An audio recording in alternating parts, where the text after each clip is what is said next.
लिए थोड़ी देर प्यासे रह जाना, लेकिन भगवान की यह सच्ची कहानी पूरी जरूर सुन लेना, नहीं तो आपकी संतान पर कोई विपदा भी आ सकती है, इसलिए नज़रअंदाज ना करें। जिस किसी ने भगवान शिव की ये पूरी कथा सुनी है, उनकी संतान पर आने वाली हर मुसीबत भगवान भोलेनाथ की कृपा से टल जाती है। अगर आप ये कहानी सुन रहे हैं तो पूरा सुनिए। अगर कोई ज़रूरी काम हो तो आप इसे उस समय छोड़कर जा सकते हैं, परंतु वापस आके ज़रूर देख लीजिएगा, क्योंकि इस पवित्र कथा को आधा अधूरा छोड़कर जाने से आपको पाप भी लग सकता है। इसलिए दोबारा या उसी समय इस कथा को पूरा जरूर सुनें। यदि आप शिव भक्त हैं तो भोलेनाथ का अनादर ना करें। अगर आपके बच्चे बीमार हैं तो ये कथा खुद भी सुने और बच्चों को भी बड़ी श्रद्धा से सुनाओ और भगवान शिव से कहो, मैंने सुना है कि आपने अपने प्रिय भक्त कुसुमा के बेटे को मरने के बाद भी जीवित कर दिया था। उसी प्रकार मेरे संतान पर भी कृपा करें भगवान। इस प्रकार अपनी सारी समस्या भगवान से कहें। अरे कहो तो सच्चे दिल से कहो भगवान से, वह तो सबकी सुनता है, तुम्हारी क्यों नहीं सुनेगा। इस बार कहकर तो देखो, वह जरूर सुनेगा। जिस किसी को भी भगवान शिव पर विश्वास है, उनकी सारी मनोकामना भगवान जरूर पूरा करते हैं। एक बार की बात है, सुधर्मा एक बहुत बड़ा ही तपोनिष्ठ ब्राह्मण था, जो दक्षिण देश में देवगिरी पर्वत के पास रहता था। उनकी पत्नी का नाम सुदेहा था। ये दोनों एक दूसरे से बहुत प्यार करते थे। उनकी कोई संतान नहीं थी। ज्योतिषीय गणनाओं से पता चला कि सुदेहा कभी गर्भवती नहीं हो सकती थी, इसलिए फिर भी वह एक बच्चा चाहती थी। तब सुदेहा ने अपने पति यानी सुधर्मा से कहा कि अब मेरी छोटी बहन से दोबारा शादी कर ले। सुधर्मा पहले तो इस बात पर राजी नहीं हुए, लेकिन सुदेहा की बार बार जिद करने से सुधर्मा झुक गया। सुधर्मा अपनी पत्नी की छोटी बहन कुसुमा को विवाह कर घर ले आया। कुसुमा अत्यंत सुंदर और सदाचारी स्त्री थी, साथ ही शिव शंकर की परम भक्त भी थी।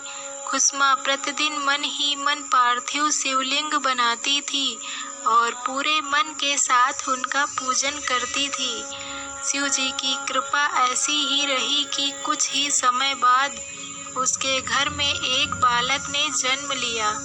दोनों बहनों की खुशी का ठिकाना ना रहा। दोनों बेहद प्यार से एक साथ रह रहे थे, लेकिन पता नहीं कैसे सुदेहा के मन में गलत विचार घर कर गया। उसने सोचा कि इस घर में सब कुछ तो कुसुमा का ही है, मेरा कुछ भी नहीं। इस बात को सुदेहा ने इतना सोचा कि ये बात उसके मन में घर कर गई। सुदेहा सोच रही थी कि संतान भी उसकी है और उसके पति पर भी कुसुमा का हक जमा रखा है। कुसुमा का बालक भी बड़ा हो गया है और उसका विवाह भी हो गया है। इन्हीं सब कुविचारों के साथ एक दिन कुसुमा के युवा पुत्र को रात में सोते समय ही मौत के घाट उतार दिया सुदेहा ने। वहीं उसके शव को तालाब में फेंक दिया। यह वही तालाब था जहां कुसुमा हर रोज पार्थिव शिवलिंगों को फेंका करती थी। जब सुबह हुई तो पूरे घर में कोहराम मच गया और कुसुमा और उसकी बहू फूट फूट कर रोने लगे। लेकिन कुसुमा ने शिव में अपनी आस्था नहीं छोड़ी। उसने हर दिन की तरह ही उस दिन भी शिव की पूजा की। पूजा समाप्त होने के बाद जब वो पार्थिव शिवलिंग को फेंकने के लिए तालाब पर गई तो उसका बेटा तालाब के अंदर से निकलकर आता हुआ दिखाई पड़ा। बाहर आकर वो हमेशा की तरह कुसुमा के चरणों में गिर पड़ा। ऐसा लग रहा था वह कहीं से घूम कर आ रहा हो। तभी शिव जी प्रकट हुए। उन्होंने कुसुमा से वर मांगने को कहा। शिव जी सुदेहा की इस करतूत से बेहद क्रोधित थे और वो अपने त्रिशूल से सुदेहा का गला काटने के लिए उद्यत थे। लेकिन कुसुमा ने शिव जी से हाथ जोड़कर विनती की कि वो उसकी बहन को क्षमा कर दें। जो उसने किया है वो बहुत बड़ा पाप है, लेकिन शिव की दया से उसका पुत्र वापस मिला है। अब सुदेहा को माफ करें। कुसुमा ने शिव जी से प्रार्थना की कि लोक कल्याण के लिए वो इसी स्थान पर हमेशा के लिए निवास करें। शिव जी ने कुसुमा की दोनों बातें मान ली और ज्योतिर्लिंग के रूप में प्रकट होकर वहीं निवास करने लगे। शिव भक्त कुसुमा के आराध्य होने के कारण ही इनका नाम कुसुमेश्वर महादेव पड़ा। इसे कृष्णेश्वर के नाम से भी जाना जाता है।